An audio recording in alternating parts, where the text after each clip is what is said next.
안녕하세요, 여러분. 남몰래 듣는 이야기에 오신 것을 환영합니다.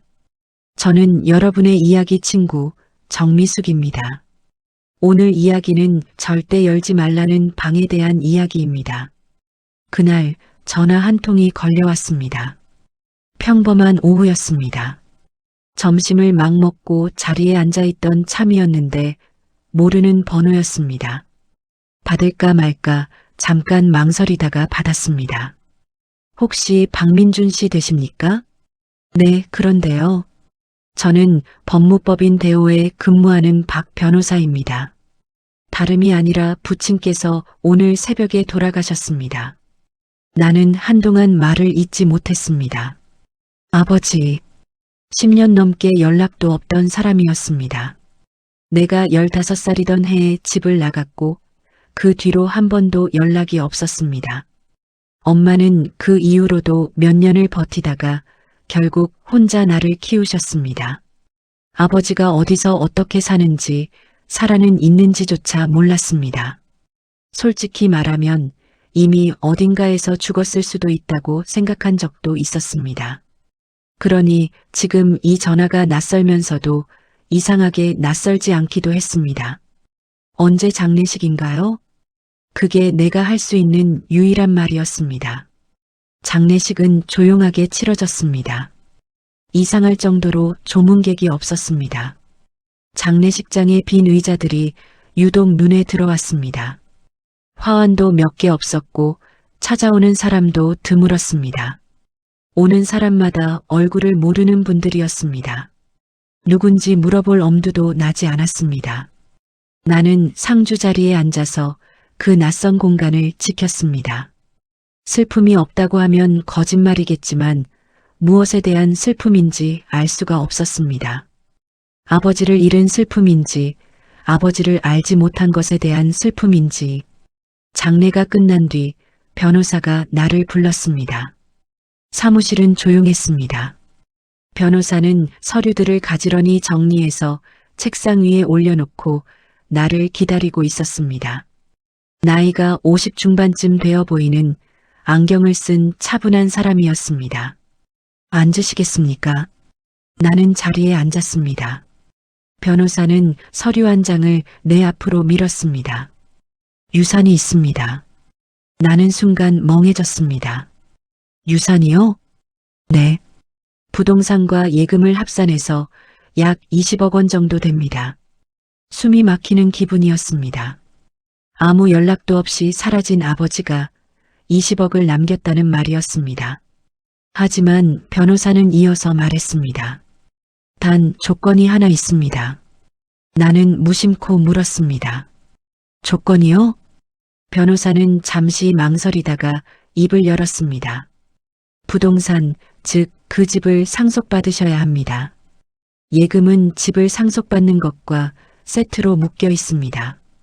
그런데 집을 받으시는데 딱 한 가지 조건이 있습니다.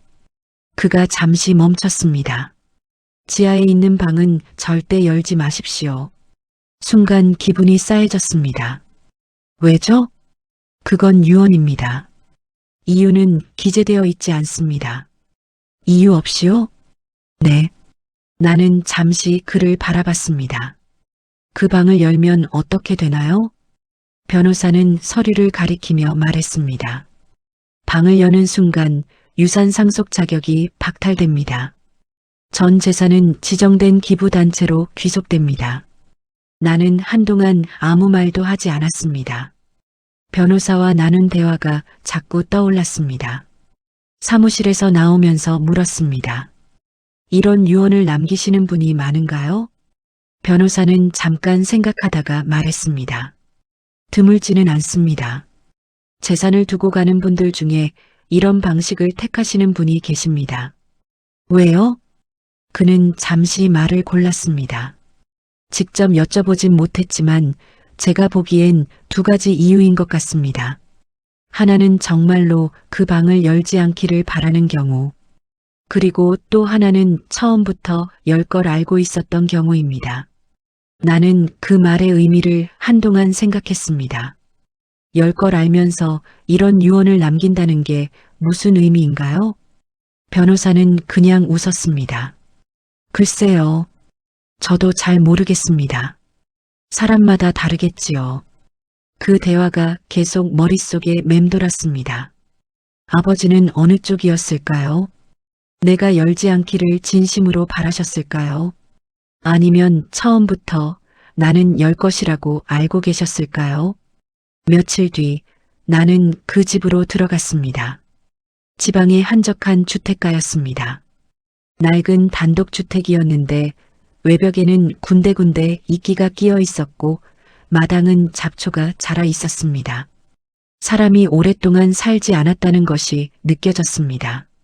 문을 열고 들어서자 오래된 냄새가 먼저 들어왔습니다. 가구들은 낡았고 창문은 먼지가 두껍게 쌓여 있었습니다. 사람의 온기가 전혀 느껴지지 않는 집이었습니다. 나는 집안을 좀 더 자세히 살펴보기로 했습니다. 아버지가 어떤 사람이었는지, 이 집이 어떤 단서를 주고 있는지 알고 싶었습니다. 거실 책장을 살펴봤습니다. 책들이 꽂혀 있었는데 오래된 소설들과 역사 관련 책들이 많았습니다. 책장 한쪽에 먼지 쌓인 액자가 뒤집혀 놓여 있었습니다.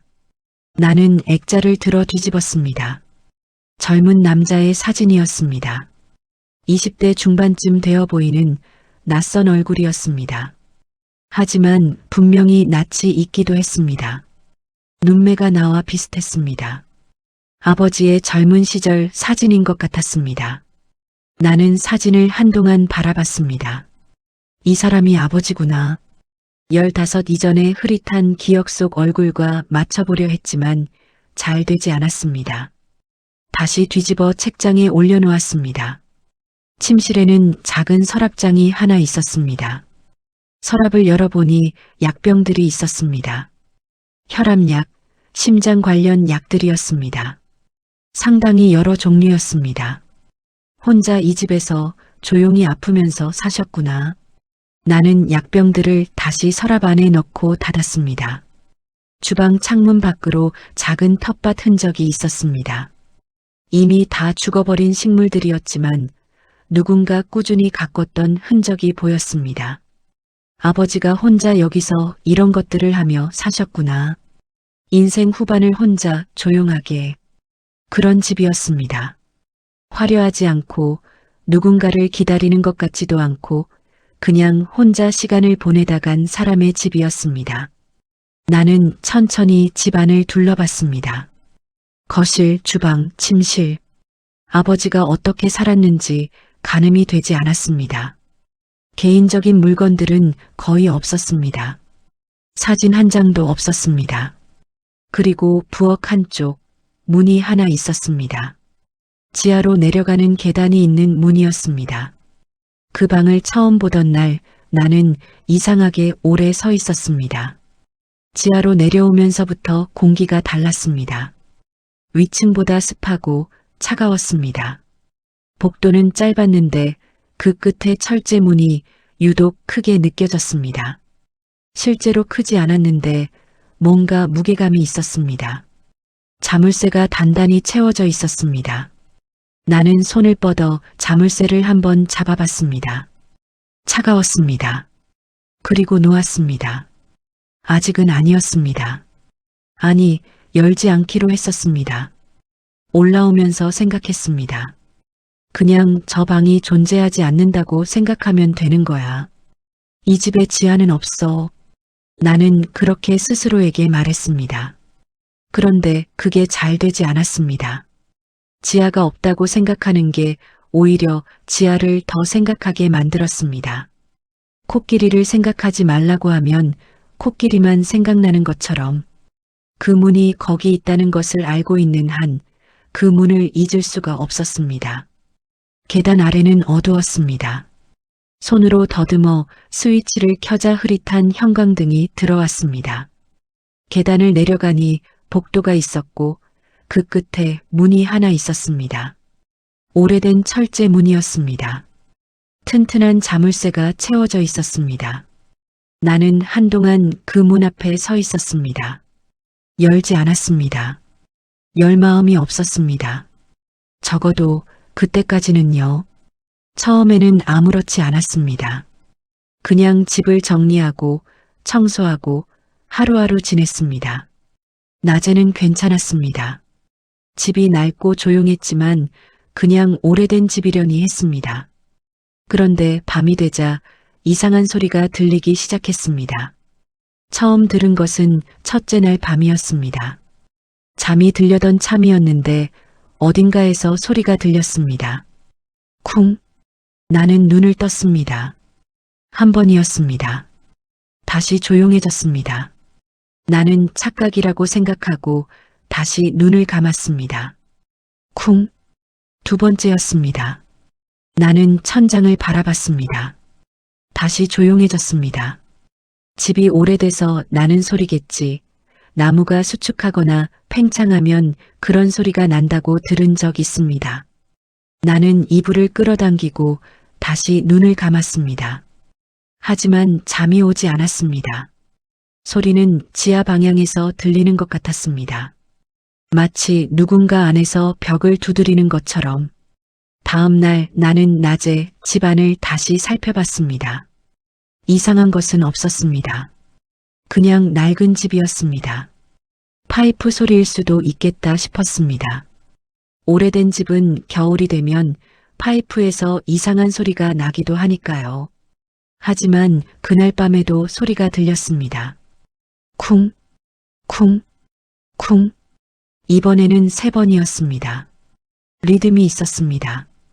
파이프 소리가 아니었습니다. 나는 이불을 걷어내고 일어났습니다. 복도에 서서 귀를 기울였습니다.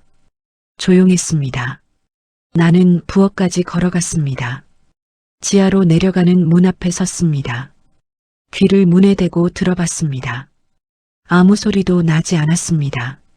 나는 다시 방으로 들어왔습니다. 아무것도 없다. 그냥 오래된 집이다. 나는 스스로에게 말했습니다. 하지만 그 다음 날도 또 그 다음 날도 같은 소리가 들렸습니다. 열흘이 넘어가면서 나는 낮에도 집에 있기가 불편해졌습니다. 밤마다 소리를 듣고 나면 낮에도 그 소리가 귓속에 남아있는 것 같았습니다. 쿵, 쿵. 괜히 멈추고 귀를 기울이게 됐습니다. 아무 소리도 안 나는데 들리는 것 같은 기분이었습니다. 그날은 낮에 혼자 커피를 마시다가 인터넷을 뒤졌습니다. 오래된 집에서 나는 이상한 소리 원인이라고 검색했습니다. 기사들이 여럿 나왔습니다. 파이프 소리, 구조물 수축과 팽창, 바람 소리, 쥐나벌레. 그럴 수 있겠다고 생각했습니다. 하지만 소리는 항상 밤이었습니다. 낮에는 들린 적이 한 번도 없었습니다. 그게 이상했습니다. 파이프나 구조물 소리라면 낮에도 들려야 하지 않을까요?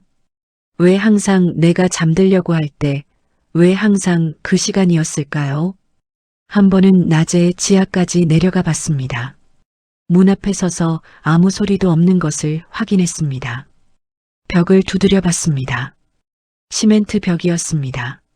안에서 뭔가 나는 것처럼 보이지 않았습니다.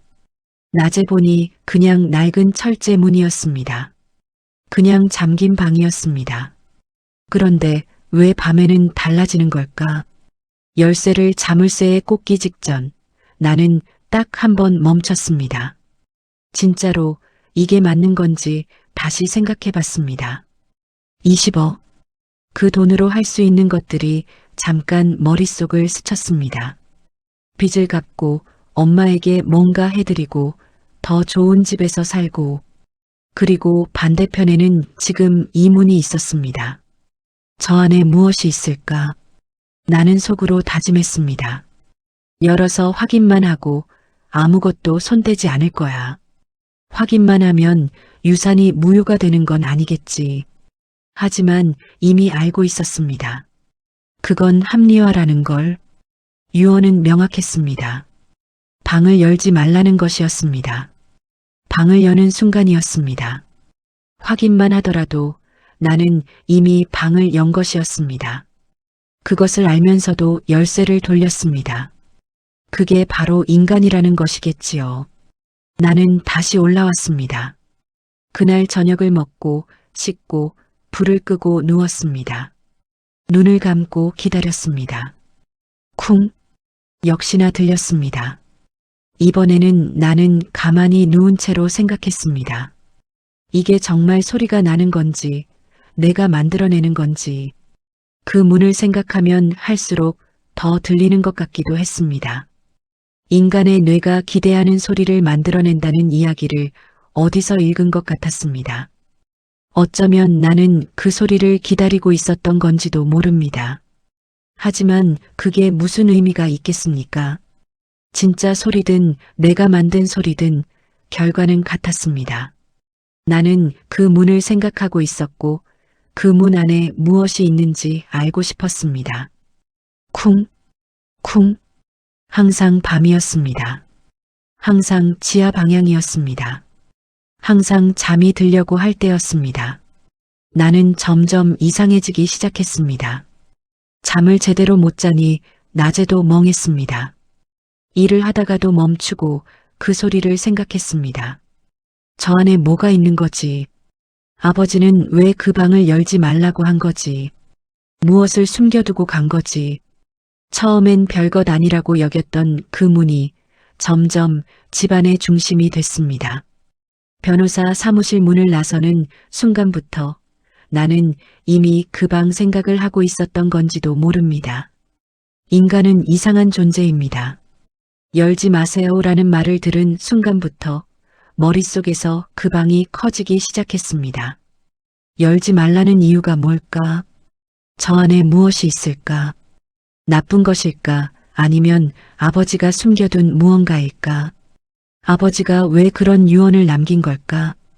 20억이 걸려 있었습니다. 그 금액은 내게 적지 않은 돈이었습니다. 열지 않으면 20억이고 열면 영원이었습니다. 계산은 아주 단순했습니다. 이성적으로 보면 답은 명확했습니다. 하지만 이성이 항상 이기는 것은 아닙니다. 가끔 나는 이런 생각을 했습니다. 저 안에 아버지가 나에게 남기고 싶었던 무언가가 있는 건 아닐까? 편지라든가, 설명이라든가, 왜 집을 나갔는지, 왜 연락 한 번 하지 않았는지, 그런 이야기가 적힌 무언가가. 그렇다면 돈보다 그게 더 가치 있지 않을까? 물론 그냥 빈 방일 수도 있었습니다. 혹은 아무것도 담기지 않은 금고 하나가 있을 수도 있었습니다. 아버지가 나를 시험하는 것일 수도 있었습니다. 마지막까지 내가 참을 수 있는지 보고 싶었던 건지도. 그런 생각들이 꼬리에 꼬리를 물었습니다. 그리고 그 생각들은 매일 밤 그 소리와 함께 내가 문 앞으로 걸어가게 만들었습니다. 식사를 할 때도 그 문 쪽으로 시선이 갔습니다. 부엌에 있으면 문이 보였습니다. 잠깐 내려가는 계단 앞까지 가서 멈추고 돌아오는 일이 반복됐습니다. 나는 열지 않으려고 했습니다. 그 방 하나 때문에 20억이 사라진다는 것을 알고 있었습니다. 하지만 인간은 금지된 것 앞에서 이상하게 약해집니다. 일주일이 지났습니다. 그날 밤에도 소리가 들렸습니다. 이번에는 달랐습니다. 쿵, 쿵, 쿵쿵, 쿵. 간격이 불규칙했습니다. 무언가 다급한 것처럼. 나는 침대에서 일어났습니다. 심장이 빠르게 뛰었습니다. 복도로 나가서 귀를 기울였습니다. 분명히 지하에서 들려왔습니다. 나는 결국 계단 앞까지 걸어갔습니다. 문을 열자 지하 계단이 보였습니다. 불을 켰습니다. 계단을 천천히 내려갔습니다. 철제 문 앞에 섰습니다. 쿵, 쿵. 분명히 이 문 안에서 소리가 났습니다. 손이 떨렸습니다. 열지 말라고 했잖아. 나는 스스로에게 말했습니다.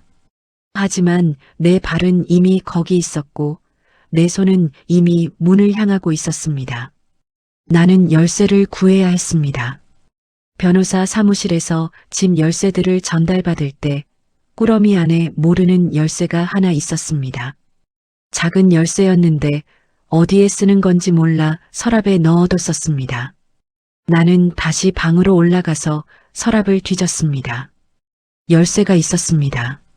나는 다시 지하로 내려갔습니다. 열쇠를 자물쇠에 꽂았습니다. 딱 맞았습니다. 잠깐 멈췄습니다. 20억이 떠올랐습니다. 변호사의 목소리가 떠올랐습니다. 방을 여는 순간 유산 상속 자격이 박탈됩니다. 나는 숨을 크게 들이쉬었습니다. 그리고 열쇠를 돌렸습니다. 기익. 문이 천천히 열렸습니다. 안은 생각보다 넓었습니다. 작은 방이었지만 텅 비어 있었습니다. 벽은 시멘트였고 바닥도 시멘트였습니다. 형광등 불빛이 차갑게 방 안을 비쳤습니다. 먼지 냄새와 오래된 공기가 코를 찔렀습니다.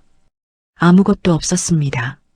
나는 멍하니 방 안을 둘러봤습니다. 비어 있었습니다. 완전히 비어 있었습니다. 저 소리는 뭐였던 거지? 나는 어안이 벙벙했습니다. 아니었습니다. 벽 한가운데에 커다란 금고 하나가 있었습니다. 처음엔 벽 색깔과 비슷해서 눈에 띄지 않았습니다. 낡은 녹색의 금고였습니다. 오래됐지만 단단해 보였습니다. 그리고 그 위에 쪽지 하나가 붙어 있었습니다. 나는 가까이 다가가 쪽지를 읽었습니다. 숨을 죽이며 읽어 내려갔습니다. 결국 열었구나. 손이 얼어붙었습니다. 이 방을 연 순간 유산은 모두 무효가 된다. 나는 그 자리에서 힘이 빠지는 것을 느꼈습니다. 무릎이 꺾이는 것 같았습니다. 천천히 바닥에 주저앉았습니다. 쪽지를 손에 들고 방 안을 바라봤습니다. 차가운 시멘트 바닥이 등을 통해 느껴졌습니다. 20억. 그 숫자가 방금 내 손으로 사라진 것이었습니다. 그때였습니다. 뒤에서 낮은 목소리가 들렸습니다. 그래도 열겠지 싶었어. 나는 천천히 고개를 돌렸습니다. 계단 아래 문 앞에 한 남자가 서 있었습니다. 변호사였습니다. 안경을 쓴 그 차분한 남자가 짐짓 예상했다는 듯한 표정으로 서 있었습니다. 나는 아무 말도 나오지 않았습니다. 그는 조용히 방 안으로 들어오며 말했습니다. 사실 대부분 열더라고요. 대부분이요?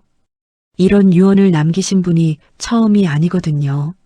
비슷한 케이스를 몇 번 다뤄봤는데 끝까지 안 연 분이 드물었습니다. 나는 멍하니 그를 바라봤습니다. 변호사는 금고 위의 쪽지를 보며 말했습니다. 유언에 따라 유산은 전부 기부 처리됩니다. 제가 오늘 직접 확인하러 온 것입니다. 나는 아무 말도 할 수 없었습니다. 서류에 서명해 주셔야 합니다. 상속포기 확인서입니다. 그 차가운 시멘트 바닥 위에서 나는 서류에 서명했습니다. 변호사는 서류를 챙기고 돌아갔습니다. 나는 한동안 그 방 안에 혼자 앉아 있었습니다. 금고는 그대로였습니다. 쪽지는 내 손 안에 있었습니다. 결국 열었구나. 아버지의 목소리를 들어본 적이 없었는데 그 쪽지의 글씨체가 아버지의 것이라는 걸 알 수 있었습니다. 인생에서 한 번도 편지를 받아본 적 없는 아버지인데 죽은 뒤에 이런 방식으로 처음이자 마지막 말을 남긴 것이었습니다. 결국 열었구나. 나는 한참 그 말을 바라봤습니다.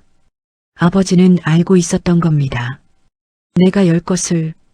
어쩌면 아버지는 자기 자신에 대해 알고 있었기 때문에 나도 그럴 것이라고 알았는지도 모릅니다. 금지된 것을 참지 못하는 것은 어쩌면 내가 물려받은 것일지도 모른다는 생각이 들었습니다. 그 서랍 속 약병들이 자꾸 눈에 아른거렸습니다. 혈압약, 심장약, 꽤 많은 종류였습니다. 아버지는 혼자서 그 약들을 챙겨 드셨겠지요. 누군가가 챙겨주지 않아도 아프면 혼자 병원에 가셨겠지요. 그 낡은 집에서 텃밭을 가꾸고 책을 읽고 혼자 밥을 드시면서 나는 그 생활이 쓸쓸했을지 아니면 편했을지 알 수가 없었습니다. 어쩌면 혼자가 더 편한 사람이 있을 수도 있으니까요. 그런데 그게 아버지였는지 아니면 어쩔 수 없이 그렇게 됐던 건지 죽어서도 알 수가 없었습니다. 한 가지 묘한 것이 있었습니다. 집안에 사진이 한 장도 없었는데 내가 찾아낸 그 액자는 아버지 혼자 찍은 사진이었습니다. 가족 사진이 아니었습니다. 나와 엄마가 없었습니다. 지워진 건지 처음부터 없었던 건지 뒤집어 놓은 이유는 무엇이었을까요? 보기 싫어서였을까요? 아니면 아직 남아 있어서였을까요? 그리고 쪽지를 다시 꺼내 읽었습니다. 결국 열었구나. 담담한 문장이었습니다. 감정이 없었습니다. 실망도 없었고 비난도 없었습니다. 그냥 사실의 확인이었습니다. 나는 그게 더 이상했습니다. 비난이 담겨 있었다면 또는 실망했다는 말이 있었다면 그냥 아버지가 내게 화가 났구나 하고 넘어갈 수 있었을 겁니다. 하지만 이 담담함은 오히려 오래 마음에 걸렸습니다. 아버지는 이미 알고 계셨던 겁니다. 내가 열 거라는 걸. 그래서 담담했던 겁니다. 예상했던 일이 일어났을 때는 슬프거나 화가 나지 않습니다. 그냥 그렇구나 하는 것입니다. 나는 그 쪽지 한 장이 아버지에 대해 내가 아는 것 중에 가장 많은 것을 말해주고 있다는 생각이 들었습니다. 10년 넘게 연락 한 번 없었던 사람이 죽으면서 남긴 말이 고작 2줄이었는데 그 2줄이 이렇게 무거울 줄은 몰랐습니다. 그날 이후 나는 아무것도 얻지 못했습니다. 서명을 하고 변호사가 나간 뒤 나는 한동안 아무것도 할 수가 없었습니다. 시멘트 바닥이 차갑게 느껴졌습니다. 등받이가 없었고 그냥 바닥에 기댄 채로 있었습니다. 금고를 멍하니 바라봤습니다. 저 금고 안에는 무엇이 있을까? 이제 와서 궁금해봤자 소용이 없었지만 인간은 소용없다는 것을 알면서도 생각합니다. 어쩌면 비어 있을 수도 있었습니다. 아버지가 그냥 이 장치를 설계한 것뿐이고 금고 안에는 아무것도 없을 수도 있었습니다. 그렇다면 이 모든 게 그냥 시험이었던 겁니다. 아니면 정말로 무언가가 있을 수도 있었습니다. 아버지의 편지, 설명, 아니면 또 다른 유산. 하지만 이제 알 수 없었습니다. 비밀번호를 모르는 금고였고 내 것이 아닌 금고였습니다.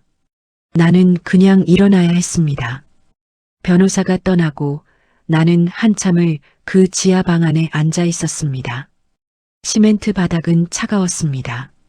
금고는 그대로 벽에 붙어 있었습니다. 쪽지는 내 손에 쥐어져 있었습니다. 결국 열었구나. 나는 천천히 쪽지를 접었습니다. 주머니에 넣었습니다. 금고는 어떻게 되는 걸까요? 나는 변호사에게 물어보지 못했습니다. 아마 금고 안에도 유언대로 처리될 내용이 담겨 있겠지요. 아니면 정말로 비어 있을 수도 있었습니다. 금고에 귀를 대고 두드려 봤습니다. 울림이 있었습니다. 비어 있는 것 같기도 했고 뭔가 있는 것 같기도 했습니다. 비밀번호가 있는 금고였습니다. 어차피 열 수도 없었습니다. 나는 한참 후에 일어났습니다. 지하방을 나왔습니다. 계단을 올라왔습니다. 집안은 낮인데도 어두웠습니다. 커튼을 걷어 창문을 열었습니다. 바람이 들어왔습니다. 싸늘한 바람이었습니다. 이 집도 이 유산도 나에게 주어진 것이 아니었습니다. 처음부터 나는 시험을 받고 있었고 그 시험에서 졌습니다. 아버지는 이미 알고 계셨겠지요. 내가 열 거라는 걸. 나는 짐을 챙겼습니다. 많지 않았습니다. 며칠 동안 있었던 짐이 전부였습니다. 가방을 들고 현관을 나서면서 한번 뒤를 돌아봤습니다. 낡은 집이 그대로 있었습니다. 아버지가 마지막을 보낸 집. 나는 그 집에서 아무것도 얻지 못한 채 나왔습니다. 하지만 어쩌면 아버지는 내게 유산보다 다른 것을 주고 싶었는지도 모릅니다. 그게 무엇인지는 아직도 잘 모르겠습니다. 다만 지금도 가끔 생각합니다. 만약 내가 그 소리를 무시하고 그 끌림을 무시하고 끝까지 문을 열지 않았다면 어떻게 됐을까요? 20억이 내 것이 됐을까요? 그리고 그랬다면 나는 정말 잘한 것이었을까요? 빈손으로 그 집을 나왔습니다. 차를 타고 돌아오는 길에 나는 자꾸 그 쪽지를 생각했습니다. 결국 열었구나. 담담한 문장이었습니다. 비난도 없고 실망도 없고 그냥 사실을 확인하는 말이었습니다. 그게 오히려 더 오래 마음에 남았습니다. 집에 돌아와서 며칠이 지났습니다. 일상으로 돌아왔습니다. 출근하고 점심 먹고 퇴근하고 별다른 것이 없는 날들이었습니다. 그런데 가끔 멍하니 있다가 그 방 생각이 났습니다. 그 차가운 시멘트 바닥, 녹색 금고, 그리고 그 쪽지. 엄마에게 전화를 드렸습니다. 아버지 이야기는 하지 않았습니다. 그냥 안부를 여쭤봤습니다. 엄마는 밥은 먹었냐? 날씨가 추워지는데 옷 잘 챙겨 입어라 하셨습니다. 나는 응응하면서 듣다가 전화를 끊었습니다. 엄마는 아버지가 돌아가셨다는 것도 모르실 겁니다. 아니면 알고 계실 수도 있고요. 말씀드릴까 하다가 그냥 두기로 했습니다. 엄마에게 그 이름을 꺼내는 것 자체가 이미 오래된 상처를 건드리는 일이니까요. 나에게 아버지는 끝까지 낯선 사람이었습니다. 그 집에서 며칠을 지내도 낯선 사람이었고 그 쪽지를 읽어도 낯선 사람이었습니다. 어쩌면 처음부터 알 수 없는 사람이었는지도 모릅니다. 그리고 이제는 영원히 알 수 없게 됐습니다. 단 하나 깨달은 것이 있었습니다. 인간은 금지된 것을 절대 참지 못합니다. 이성으로는 알고 있습니다. 열면 안 된다는 것을, 열면 잃는 게 있다는 것을. 하지만 밤마다 들리는 소리, 알 수 없는 무언가, 금지라는 단어가 만들어내는 끌림은 이성보다 훨씬 강했습니다. 그리고 저는 이야기를 마치며 여러분께 한 가지 물어보고 싶습니다. 그리고 이런 생각도 들었습니다. 어쩌면 아버지는 내게 무언가를 남기고 싶었는데 그게 돈이 아니었을 수도 있습니다. 오히려 이 경험 자체가 아버지가 내게 주고 싶었던 것이었는지도 모릅니다. 금지된 것을 참지 못한다는 것. 이성은 알지만 감각이 이긴다는 것. 인간이 그런 존재라는 것. 아버지는 그것을 알고 계셨을 겁니다. 스스로도 그런 사람이었을 테니까요. 자신을 알고 그래서 나도 알았던 거겠지요. 그게 아버지가 내게 남긴 유일한 것이었습니다. 돈은 아니었지만 어쩌면 더 오래 남는 것이었는지도 모릅니다. 아버지가 잘못 살았다고 느꼈던 것이 무엇이었는지는 알 수 없습니다. 하지만 그 한마디가 그 모든 침묵보다 더 많은 것을 말해주는 것 같았습니다. 인간은 때로 가장 중요한 말을 너무 늦게, 너무 조용히 합니다. 그리고 그 말은 정작 들어야 할 사람에게 닿지 못하고 낯선 누군가에게만 남습니다. 여러분이라면 그 방을 열지 않을 수 있었을까요? 나중에 알게 된 사실이 있었습니다. 그 집 근처에 아버지가 자주 가시던 작은 카페가 있었는데 거기 주인분이 내가 짐을 싸서 나오는 것을 보셨는지 불러 세우셨습니다. 그 집 분이세요? 하고 물으셔서 그렇다고 했더니 잠깐 앉았다 가라고 하셨습니다. 카페 주인 할머니는 아버지를 꽤 오래 아신 것 같았습니다. 저분이 돌아가셨군요. 네. 혼자 오셔서 커피 드시고 가시는 분이었는데 말씀이 없으셨지만 늘 조용하게 계셨어요. 나는 커피를 받아 마셨습니다. 자제분이시죠? 네. 할머니가 잠깐 저를 보시더니 말씀하셨습니다. 한 번은 저분이 그러셨어요. 내가 잘못 살았는지도 모른다고. 나는 손에 들고 있던 컵을 내려놨습니다. 그 외에는 아무 말씀도 안 하셨어요. 그냥 그 한마디를 하시고 커피 다 드시고 일어나셨거든요. 나는 아무 말도 하지 않았습니다. 별 뜻 없이 하시는 말인지도 모르지만 그게 생각나서요. 나는 카페를 나오면서 하늘을 잠깐 올려다봤습니다. 잘못 살았는지도 모른다. 아버지가 그런 말을 했던 거구나. 누군가에게 조용히. 그 말을 나에게 직접 하셨다면 어땠을까? 그래도 달라졌을까? 모르겠습니다. 아마 달라지지 않았을 수도 있습니다. 하지만 한 번쯤 들었다면 조금은 달랐을지도. 그리고 지금도 가끔 잠이 오지 않는 밤이면 생각합니다. 그 방에서 들렸던 소리가 정말 있었던 걸까요? 아니면 내가 만들어낸 걸까요?